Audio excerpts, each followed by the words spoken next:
Bienvenue dans Chemin Croisé.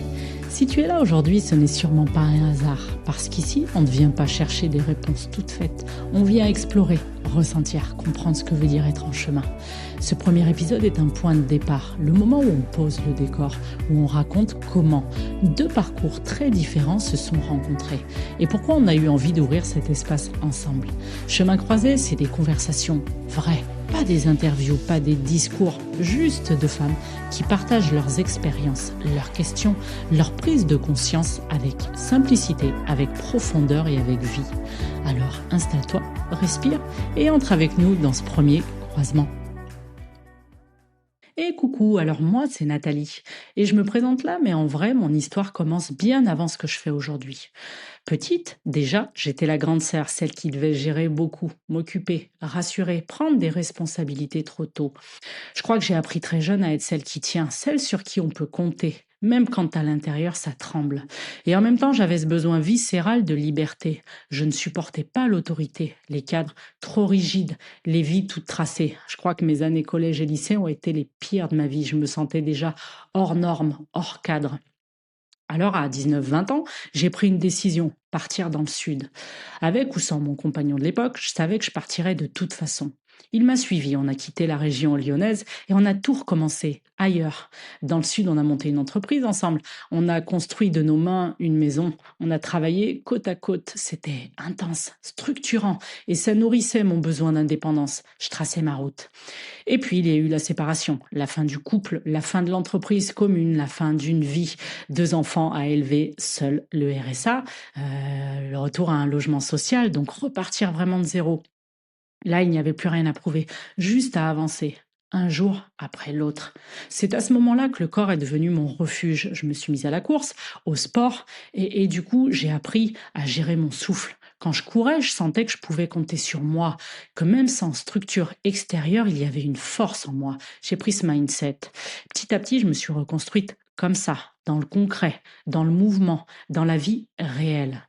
Et puis plus tard, il y a eu une autre relation très intense, très fusionnelle, très puissante et aussi très toxique. Une histoire où j'ai cru aimer, mais où je me suis perdue en fait.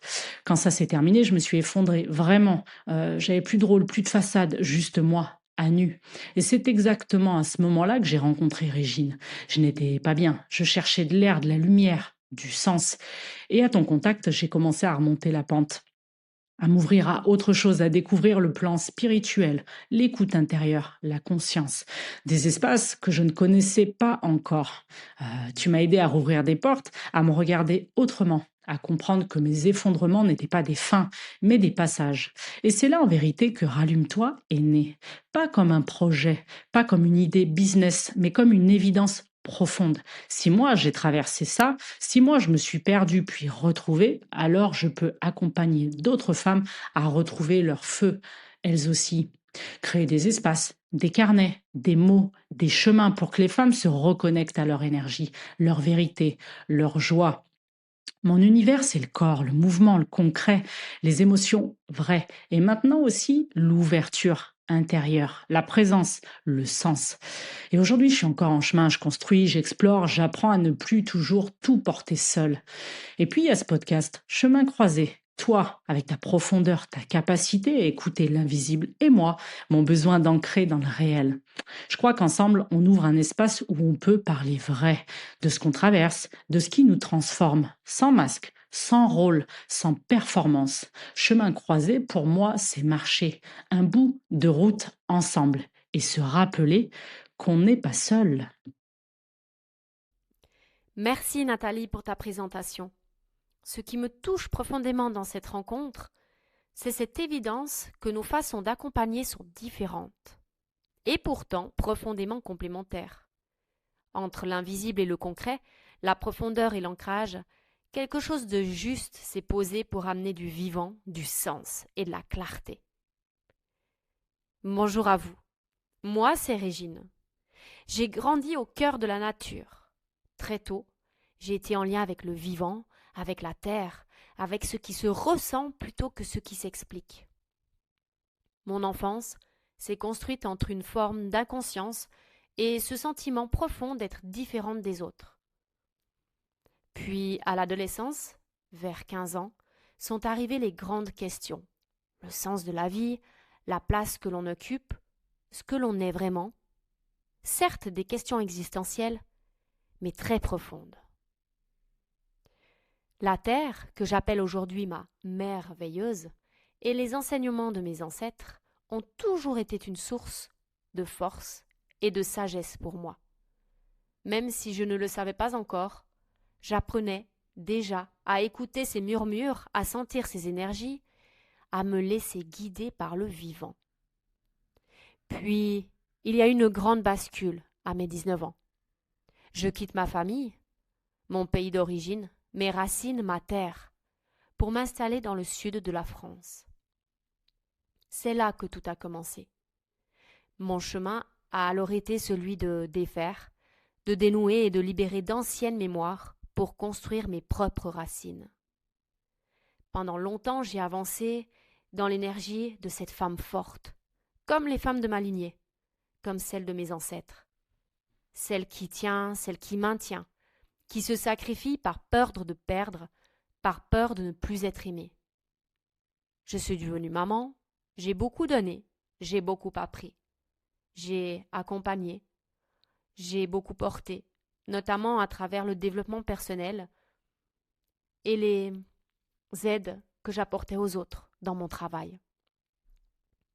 Et puis j'ai connu mon divorce, un nouveau départ, seule, avec 2 enfants, toujours loin de ma famille. Et là, la vie m'a doucement ramenée à moi. J'ai compris que je n'avais plus à tenir, ni à me battre comme une guerrière, mais à incarner la souveraine que j'étais devenue. Mon histoire est faite d'expériences qui sont aujourd'hui ma richesse. Chaque défi, chaque blessure traversée, chaque victoire ont ajouté une couleur à la toile de ma vie. Les blessures que j'ai soignées, les âmes que j'ai accompagnées, puis les cœurs que j'ai aidés à apaiser, sont les fruits de cet héritage vivant. La guérisseuse de l'âme que j'étais s'est révélée.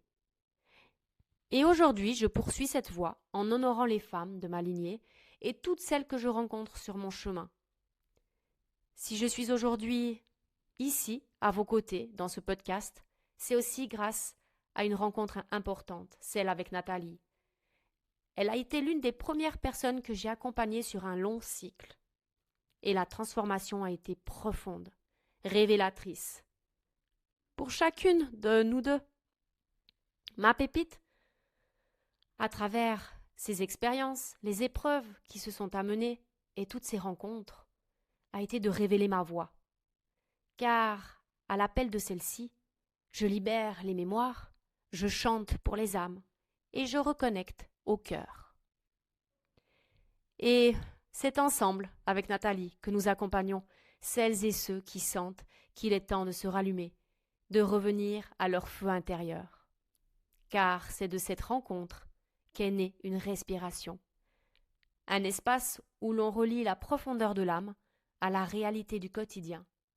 Un lieu simple, vivant, pour se rappeler que le chemin se crée ensemble pour un monde nouveau et authentique. Et merci d'avoir partagé ce moment avec nous. Si ça vous a bousculé, parlé ou donné un élan, dites-le nous. Un like, un partage, un message, ça fait vivre le podcast et ça nous booste. Pour découvrir nos univers, Régine dans son monde du sacré et de la transformation, et moi dans l'accompagnement des femmes en mouvement. Tous les liens sont juste en dessous. On se retrouve très vite. Et surtout, gardez le mouvement sans perdre votre centre.